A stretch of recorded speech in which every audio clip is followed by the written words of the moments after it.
Michael, good morning. Good morning. Jeff Is in it Las Jeff or Vegas. Jeffrey? It's Jeff. Call me Jeff. Okay. Okay. Thank you so much for joining me today to talk about your new book, Weird But True, U.S. Government. I'm telling you, I couldn't put this down. This is the kind of book when I was a kid that I would just memorize because I was a big history buff. I studied the presidents when I was a little kid. So this brought back a lot of memories and so much in here I didn't know about. So congratulations. Oh, thank you. I'm glad you enjoyed it. So teaching kids about our government, I think this book's even more important because this is an election year, isn't it? Right?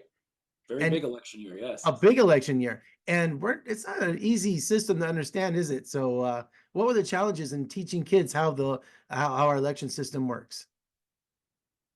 Well, yeah. I mean, it is complicated with the three branches and all the different levels of government, and hopefully, we break things down in a simple way. We present the information in chunks, so it's not like you're sitting and reading a text-heavy book. The graphics certainly help. I mean, National Geographic is so good with providing excellent photos and artwork, and then putting in little jokes along the way. So, they're getting. I just popped in my head the song, spoonful of sugar makes the medicine go down. So it's like we're giving them the sugar of the fun facts to make that more solid information be a little more digestible. And I love the facts in this book, especially a bowling alley in the White House. I think Richard Nixon put that in, didn't he? Or I'm pretty sure he did, and I'm from my if my recollection is there was an indoor pool there first, and he said no, I want a bowl. There's also a movie theater, a putting green, a running track, and then when they go to Camp David, the presidents have another uh, bowling alley and other recreational facilities. So they have a chance to relax and get in some exercise when they're not working. yeah, because I remember the movie The Big Lebowski, and he had a poster of Nixon bowling. So I thought, is that the bowling alley I've always heard about in the White House? Yeah, I think that's a pretty famous picture of Nixon bowling. Yes, I've seen that too. And I understand that Congress has a mini subway that they use. That's correct. There's two lines for the Senate and one for the House, and so it lets them go from building to building very quickly and safely. And it was introduced in 1909, so it's been around quite a while. Just when you think Congress couldn't get lazier, huh? I was obsessed with the post office when I was a kid. I love the history. I love the things that come and go. And I understand that you feature in the book some bizarre things that people mail. Yes, my father actually worked for the post office. I mean, that's why I was drawn to this. But there's a record of people mailing a coconut, a tree trunk, and one person mailing 80,000 bricks, which were then used to build a bank. Um, One thing that didn't make it in the book about that was when the government started parcel post service for larger packages, some parents actually mailed their children to go visit their grandparents.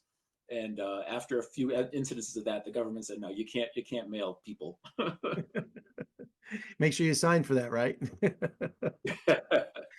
And also, you feature the Library of Congress, which features millions of books. And I thought it was fascinating that we actually used a check to buy Alaska from Russia.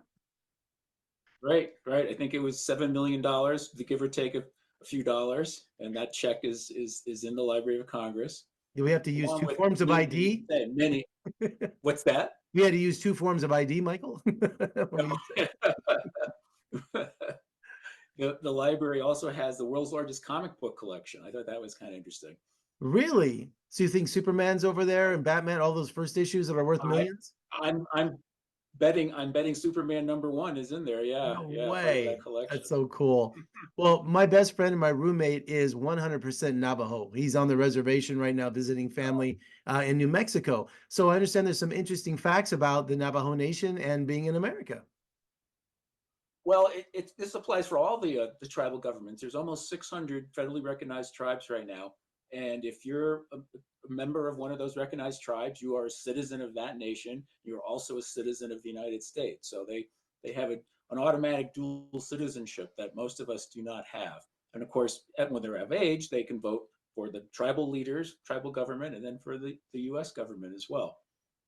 So I actually live in New Mexico, so I'm familiar with the Navajo Nation and yeah, he's quite a I few think recognized. is it called Windrock? He's near Gallup. That's where he's at. Yeah, Gallup is in New Mexico. There was Shiprock is a big stone monument that's near there, and then I think the capital of Navajo Nation is Window Rock, I think, and That's where that's in he's at. Arizona. Window Rock. Yeah. Yeah. So Okay. yeah. Yeah. Interesting. That's so But it's cool. all right near that Four Corners area. Yes. And just this is a passion for you, right? History and also teaching children. Because I think, I'm Generation X. When I was a kid, we had civics classes. I remember that specifically, how to Mhm. be an American, Yeah. how it all works. Now they don't teach that anymore, do they?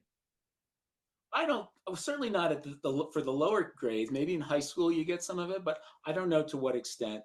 And yeah, that was one of my goals with the book, was to get kids interested in what government does, how it affects their lives. I mean, it's not just things that politicians are doing off in Washington, D.C. It's happening in their town, it's happening in their state. If they go to a public school, their teacher is a government employee. If they get the mail delivered, that's a government employee. There's all these services that are going on all around us that are being carried out by people who work for the government, and they do it no matter who's in charge. Republican, Democrat, they change. It doesn't matter. They do their job. I think it was important for kids to kind of start to grasp that. Absolutely, Michael. We're all Americans, and this is a great tool right here and a great teaching book. And congratulations, and thank you so much for joining me, and best of luck with the book. Thank you so much. Thank you. Thank you so much for having me on.